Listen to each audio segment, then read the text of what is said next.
Welcome to Kenton's videos. Enjoy the video. In this video, I will explain how to play Super Mario Bros. On iPhone updated. Open Safari and navigate to a trusted web emulator. Tap the Load ROM option, select your Super Mario Bros. File, enable touch controls, customize button layout, set the frame rate and screen scale, save your control preset, then tap Start to play. Use landscape mode for better controls and enable sound for a classic experience. Tune your controls for responsive play by adjusting button size, opacity, and placement in the emulator settings. Reduce input lag by closing background apps and lowering frame interpolation. If the default layout feels cramped, create a second preset for two-handed play. Practice short runs to memorize risk spots and develop muscle memory.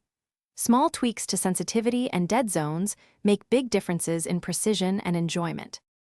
Improve gameplay smoothness by lowering resolution and disabling extra visual filters in the emulator.